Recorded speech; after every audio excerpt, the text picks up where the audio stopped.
우리 애는 모범생인데 우리 애가 조금 이렇게 기분 나쁜 행동했다고 해서 얘한테 이런 스크래치를 주면 안 되지 않아요? 애들끼리 일인데 상대방 학부모가 이렇게 하자고 해서 온 거지 우리 애가 사실 여기 올 만한 일은 아니지 않느냐. 왜 애를 기르느냐. 너 가가지고 이렇게 얘기해 막 이런 식으로. 많아요. 이제 보면은 부모님의 코칭을 받았구나 혹은 이제 변호사의 코칭을 받았구나 싶은 말을 하는 친구들이 있어요. 안녕하세요. 이하연 변호사입니다. 변호사님 학폭 자문위원회 그런 걸로도 활동하고 계신 걸로 알고 있는데 이 학생은 조금 이상한데 이 학부모는 뭔가 느낌이 쎄한데 그런 경우가 혹시 있었을까요? 쎄한데 이런 거보다는 이건 학폭으로 해결하지 않아도 될 것 같은 사건인데 학폭으로 가고 싶어 하신다 이런 사건들이 좀 있는데 그런 거 대부분 이제 공통점이 뭐냐면 아이들 싸움에서 부모님 싸움으로 옮겨져가지고 부모님들께서 이제 감정적으로 대응하기 시작하면 사건 해결이 어려워지고 안타깝게 이제 변하는 경우가 많더라고요. 소위 맞짱이라고 하죠. 그렇게 해서 둘이 싸웠는데 둘 다 피해자로 왔다던가. 그쵸. 마폭이 굉장히 많아요. 구조적으로 늘어나는 추세이기도 한데 일단 기본적으로 부모 입장에서 아이가 어디서 다투고 왔다. 마음이든 몸이든 다쳐서 왔다. 이성적으로 판단하기가 쉽진 않아요. 아이 이야기만 듣고 우리 아이만 일방적으로 엄청 피해를 입었다라고 생각을 하시고 쟤네는 사과도 안 한다라고 생각을 하고 오는 경우가 많아요. 근데 이제 저희가 사건 자료를 보거나 심의를 하다 보면 이거는 양쪽 다 잘못이 있는 경우도 있고 한쪽에서 분명히 사과를 하고 있는데 그걸 받아들이시지 않는 경우도 있고 이래서 이제 문제가 되는 경우가 많고 옛날처럼 일방적으로 괴롭히고 이런 학폭은 사례가 많지는 않아요. 실제 현장에서 학폭들은 어떤 거냐면 셋이 놀다가 사이가 안 좋아져서 멀어지는 과정에서 생긴 문제라든지 원래 잘 지내던 친구끼리 다투어서 생긴 문제라든지 이런 식으로 어찌 보면 관계 내에서 해결할 수 있었던 문제가 커지고 커져서 학폭까지 오는 경우도 많고 실제로 괴롭힘을 당하는 경우도 당연히 있긴 하고요. 이제 아까 말씀하셨던 마폭 같은 경우에는 서로 이제 다툰 건데 각 부모님 입장에서는 우리 아이가 당한 것만 더 크게 보이는 거죠. 그런 부분을 서로 이제 내세우다 보면 서로 그럼 나는 화해 못한다. 그럼 학폭이 가겠다라고 해서 학폭이 오시는 경우가 많습니다. 객관적인 증거 앞에도 자기 자식만 보이는 그런 부모님들의 사례가 많이 있는 편인가요? 저희도 이 친구의 말만 믿고 이 친구가 갖고 있는 자료만 믿고 이제 진행을 하고 있는데 학폭이 절차를 갔는데 우리는 몰랐던 녹음이 나와. 막 괴롭히는 말을 한다든지 CCTV에 때리는 장면이 있어. 그러면 이제 대부분 부모님들은 거기서 당황을 하시고 내 아이 말이 틀릴 수도 있겠구나 라고 하시는데 그런 상황에서도 그 앞에 걔가 먼저 말로 자극한 거다. 이거 전에 괴롭힘이 있었기 때문에 얘가 이런 행동을 한 거다라고 그 객관적인 상황마저도 이제 좀 객관적으로 보지 못하는 경우가 당연히 있긴 있어요. 그런 데는 저희가 좀 잠깐 시간을 이렇게 타임 외치듯이 잠깐만 시간을 주세요 해서 제가 나가서 객관적인 자료가 있는데 어떻게 된 건지 학생한테 물어보면 그때서야 실토하는 경우도 있고 그때도 부모님들이 인정 안 하시는 경우가 많아요. 경북대인가 폭 기록이 있는 친구들 다 불합격시켰다 막 이런 기사들이 뜨더라고요. 재판까지 가서 무죄를 받는 것보단 아예 그냥 재판까지 가지 않는 상황에서 끝나는 게 가장 좋은 그거인 건가요? 학폭심의위원회를 가는 게 낫냐 가기 전에 끝내는 게 낫냐 했을 때 당연히 가기 전에 끝낼 수 있으면 가기 전에 끝내는 게 당연히 좋아요. 학폭심의위원회가까지 안 온다는 건 당사자 사이에서 그래 이건 학폭이 안 가도 된다라고 합의가 됐어야 되거든요. 왜냐면 신고하신 분이 난 이거 학폭이 가겠다 하면 법적으로 무조건 경중에 상관없이 학폭이 가도록 설계가 돼 있어요.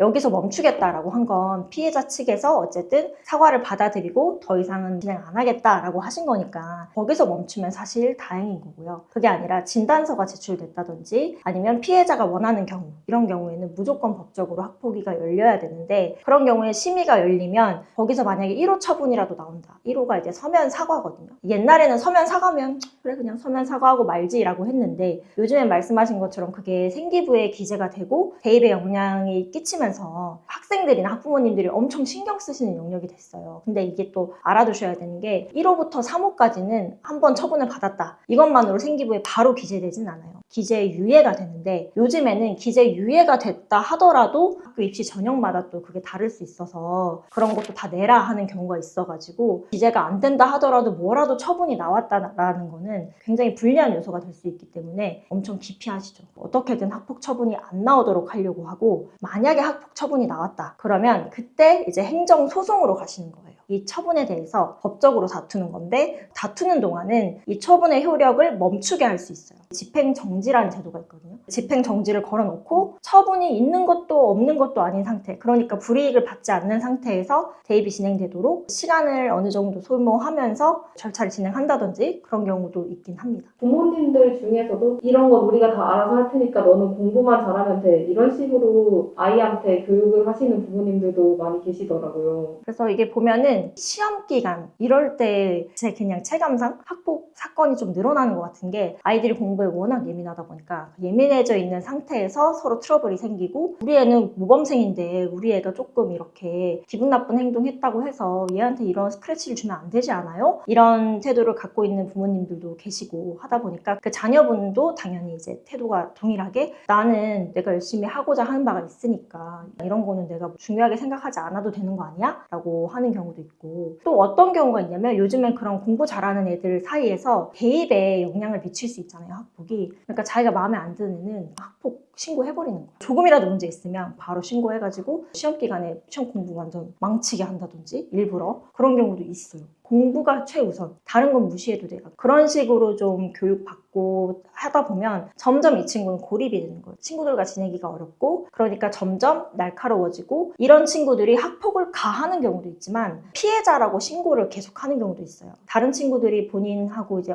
어울리지 않고 하다 보니까 본인이 아무래도 이제 심리적으로 조금 더 어려움을 겪을 수도 있잖아요. 그러다 보니까 다른 친구들을 학폭으로 오히려 신고를 한다든지 뭐 예를 들면 제가 나를 무시하는 듯 했어요. 째려보고 지나갔어요. 이렇게 얘기를 하면 사실 그게 지금 입증도 너무 어렵고 이 친구들이 집단으로 이 친구 한 명을 괴롭혔다라고 보기에도 증거가 충분치 않은 경우도 많이 있고 오히려 피해 호소하는 경우도 꽤 있어요. 가해하는 경우도 있지만 보통 그러면 학폭 피해자나 가해자로 상담을 왔을 때 부모님이랑 아이랑 같이 오는 편인가요? 아니면 아이만 온다든지 부모님만 온다든지? 첫 상담은 부모님만 오세요. 우리 아이가 스트레스를 많이 받아서 저만 일단 가서 상담 받을게요 해서 부모님만 오시는 경우가 많고 아이들 사이에서 해결할 수 있었으면 이제 아이가 해결을 했을 텐데 이게 안 돼서 절차로 넘어오고 그러면 이제 부모님이 도와주셔야 되는 상황이다 보니까 부모님들이 더 나서는 경우가 많고 대부분은 부모님들 상담 먼저 하고 그 다음에 아이들을 만나긴 해요. 아무래도 부모님이 옆에 있으면 좀 잘 못하는 그런 얘기들이 있을 것 같은데. 거짓말 하기도 해요. 부모님 앞에서는 자기가 제대로 이야기를 못하고 거짓말을 하기도 해요. 가해로 지목이 됐는데 부모님은 우리 애는 절대 그럴 리가 없다라는 입장이고 제가 이렇게 기록을 보다 보면 아무래도 문제되는 부분이 있어 보여서 확인을 해야 돼가지고 물어보면 계속 얼버무리거나 대답을 제대로 안 하는 경우가 많아요. 그럴 때에는 부모님 잠깐 밖에 나가 계세요 라고 하면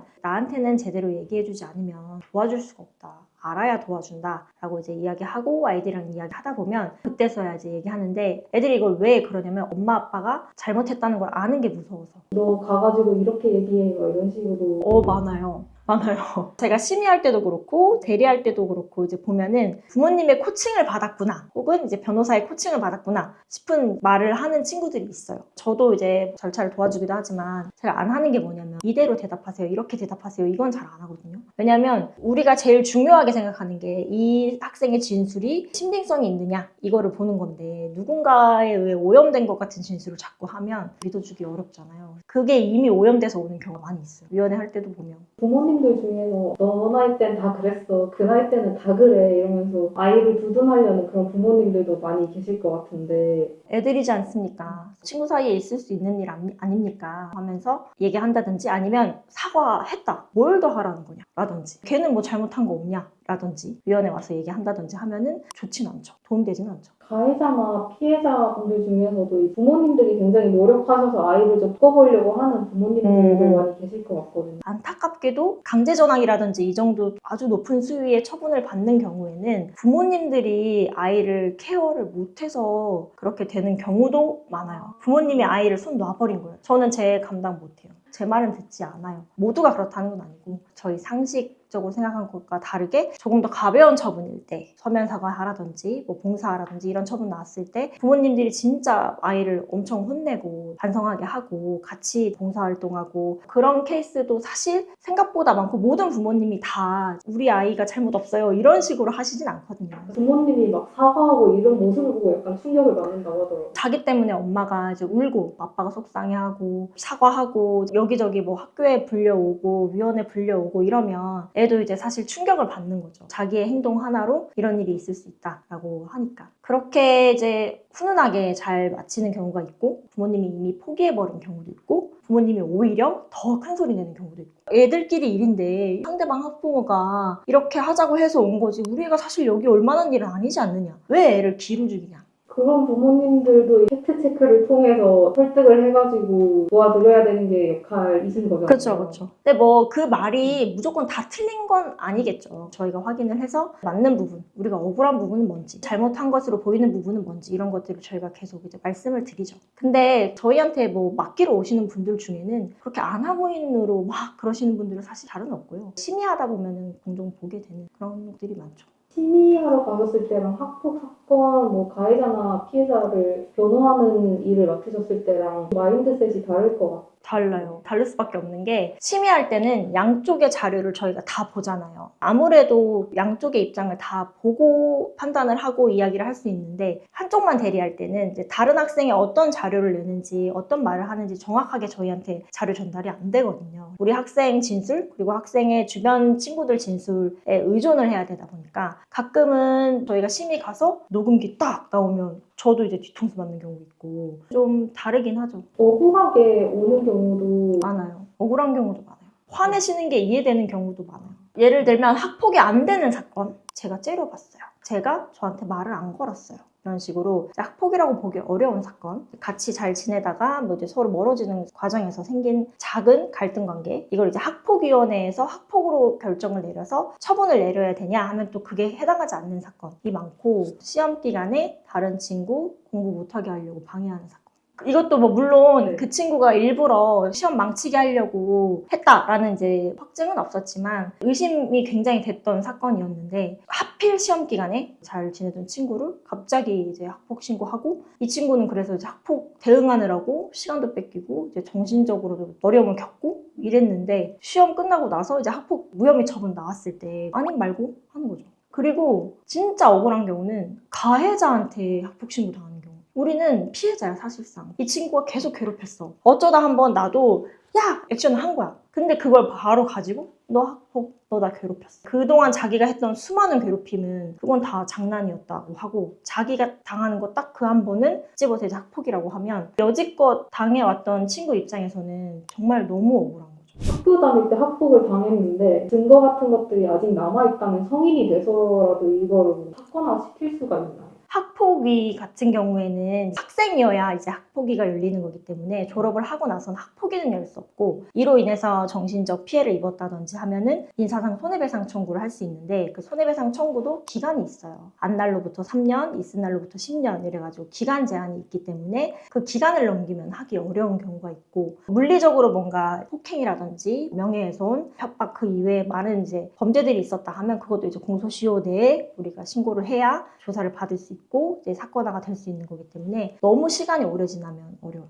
이게 학폭이라는 게 뭐 주기적으로 열리는 건지 아니면 사건이 생기면 그게 열리는 건지. 학폭위는 한 달에 몇 번씩 이렇게 정해진 때에 열리게 돼 있어가지고 그 열릴 때 케이스가 몇 개가 들어오냐 그거는 그때그때 좀 달라요. 초등학교 사건, 중학교 사건 뭐 이렇게 섞어서 들어오기도 하고 한 번에 한 2개, 3개 정도? 학폭위는 학교에서 열리는 건가요? 어디서? 교육청에서. 학교 차원에서 할 수 있으면 학교 자체 해결이라고 해서 학교장 자체 해결 단계로 마무리되는 거고 그게 안 되면 학교폭력심의위원회라고 해서 교육청에서 주관하는 위원회 절차가 열리고 심의위원회는 어떻게 구성이 되어 있는 거예요? 전문가위원이라고 해서 이제 뭐 상담하시는 상담 심리 전문가 분들이라든지 저 같은 변호사라든지 경찰관 위원분들 교원위원이라고 해서 교사이신 분들 그다음에 학부모위원 결론은 그 당일에 그 자리에서 위원들끼리 결론을 내리고 정리해서 통지 가는 건 하루 이틀 정도 걸립니다. 피해자였을 때랑 가해자였을 때랑도 조금 다르게 대응을 해야 될 것 같고. 피해자 대리할 때는 일단은 이 친구가 마음이 많이 상했을 거잖아요. 그런 걸 많이 신경을 쓰고 이 친구가 학교 생활을 더 할 수 있으려면 이 절차에서 보호를 온전히 받아야 되잖아요. 이 절차 내에서 더 마음이 상하지 않는다든지, 그리고 학교로 돌아갔을 때 다른 친구들이나 가해 학생으로부터 추가 피해를 입는 일이 없다든지 이런 게 이루어질 수 있도록 저희가 세심하게 좀 배려를 하고요. 예를 들면 그런 게 있어요. 긴급 출석 정지 요청이라든지 이런 게 학폭 발생했을 때 처음에 한 7일 정도 학교장 재량으로 가해 학생 출석 못하게 할 수 있거든요. 필요한 경우에 저희가 요청해서 학교에서 이제 그걸 판단해가지고 진행할 수 있게 도와준다든지 이런 걸 저희가 더 해주려고 하고요. 그리고 저는 꼭 심리치료나 정신과 치료 받아보라고 권하는 게 마음의 상처가 이제 아물지 않을 수도 있으니까 이런 부분 한번 확인해봐라, 본인을 위해서. 그리고 가해 학생 할 때에는 이제 가해 학생이니까 엄밀한 팩트 체크가 필요해요. 내가 어떤 부분을 정말 잘못했는지, 잘못하지 않은 부분은 뭔지, 과장된 부분은 뭔지, 안 한 부분은 뭔지